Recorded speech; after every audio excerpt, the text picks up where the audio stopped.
குழம்பு வைக்கிறதுக்கு நாம் புளியை வந்து ஊற போட்டுக்கலாம். ஒரு பெரிய நெல்லிக்காய் சைஸ்க்கு புளியை வந்து ஊற போட்டுக்கலாம். இப்போது இந்த குழம்புக்கு தேவையான சின்ன வெங்காயம் அதை வந்து முழுசாக உரித்து அப்படியே வச்சுருக்கேன். அடுத்ததாக வந்து ஒரு 5-6 பல் பூண்டு தட்டி வச்சுருக்கேன். அப்புறம் வந்து ஒரு 3லேருந்து 4 தக்காளி பழம் வந்து வெட்டி வச்சுருக்கேன். அப்புறம் வந்து ஒரு 4 பச்சை மிளகா நடுவில் மட்டும் கீறுனாக்கில் அப்படியே வச்சுருக்கேன்.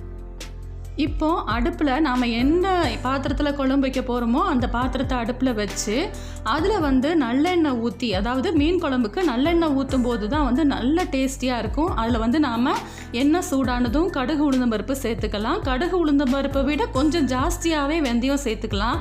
அந்த வெந்தயம் சேர்க்கும் போது மீன் குழம்போட வாசனை ரொம்பவே நல்லாயிருக்கும். அடுத்ததாக இதில் வந்து நாம் தட்டி வச்சுருக்கிற அந்த 5-6 பல் பூண்டு இருக்குல்ல, அதையும் இதோட சேர்த்துக்கலாம். இந்த வெந்தயம் பூண்டு இதெல்லாம் வந்து எண்ணெயில் பொரியும் போது அவ்வளோ வாசனை கமகமன்னு எல்லாரையும் எண்ணெய் குழம்புன்னு கேட்குற அளவுக்கு வாசனையை தூண்டுற அளவுக்கு இது இருக்கும். அடுத்ததாக பச்சை மிளகா போடும்போது இன்னுமே ஃப்ளேவர் நல்லாயிருக்கும்.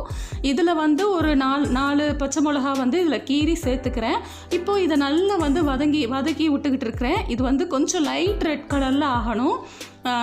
கொஞ்சம் லைட்டாக ரெட் கலரில் ஆகணும். இப்போ நம்ம வதக்குறதுக்குள்ளே அந்த அளவுக்கு ஆயிரும். இப்போ இதுக்கு நான் வந்து சின்ன வெங்காயம் தான் சேர்க்குறேன்.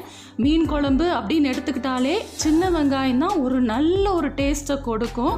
அதுவும் இப்படி முழுசாக போடும்போது அந்த வெங்காயத்தோட ஸ்வீட்னஸ் வந்து அவ்வளோ டேஸ்ட்டை இந்த குழம்புக்கு கொடுக்கும். இப்படி ஒரு தடவை நீங்கள் குழம்பு வச்சிங்கன்னா எப்பயுமே மீன் குழம்பு வைக்கும்போது இதே மாதிரியான டேஸ்ட்டில் இப்படியே தான் வைப்பீங்க.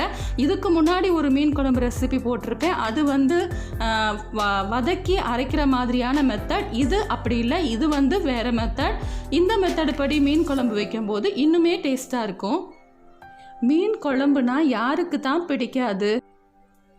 மீன் குழம்புனா மீன் போட்டு மட்டும்தான் வைக்கணுங்கிற அவசியம் கிடையாது. இப்போ நாம் செய்கிற மாதிரி மீனோட தலையை யூஸ் பண்ணி கூட நாம் வந்து குழம்பு வைக்கலாம். இப்படி ஒரு தடவை ட்ரை பண்ணி பாருங்கள். இப்போ நாம் இதில் வெட்டி வச்ச தக்காளியை வந்து இதில் சேர்த்துக்கிட்டு இருக்கோம். 2லேருந்து 3 தக்காளி பழம் சேர்த்துக்கலாம். ஒருவேளை தக்காளி கம்மியாக சேர்த்திங்க அப்படின்னா வந்து இதில் வந்து புளி கொஞ்சம் அதிகமாக சேர்த்துக்கலாம். அப்படி இல்லைன்னா மாங்காய் இருந்தால் மாங்காய் போட்டுக்கலாம். மீன் குழம்புக்கு மாங்காவுமே சூப்பரான ஒரு டேஸ்ட்டை கொடுக்கும். இப்போது தக்காளி வதங்கிறதுக்காக கொஞ்சமாக தூளுப்பு இதில் வந்து சேர்க்குறேன். ஏன்னா தூளுப்பு சேர்த்து வதக்கும் போது தக்காளி வந்து நல்லாவே மேஷ் ஆயிரும். இப்போது இதுக்கு தேவையான காரம், அதாவது நான் வந்து 1 ஸ்பூன் மிளகாய் பொடி போடுறேன். உங்களுக்கு எவ்வளோ காரம் தேவையோ அவ்வளோ போட்டுக்கலாம். அதை விட 2 மடங்கு அதிகமாக வந்து மல்லிப்பொடி சேர்த்துக்கலாம், அதாவது தனியா பொடி சேர்த்துக்கலாம்.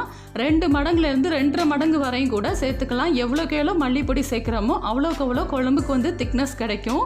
இதில் வந்து நான் தேங்காய் சேர்க்கலை. தேங்காய் சேர்த்து செய்கிறவங்க வந்து மல்லிப்பொடி 2 மடங்கு சேர்த்தா போதும். தேங்காய் சேர்க்காமல் செய்கிறவங்க வந்து 2.5 மடங்கு வரையும் இதில் வந்து சேர்த்துக்கலாம். இப்போது இதில் வந்து மஞ்சள் பொடி போட்டுக்கிறேன்.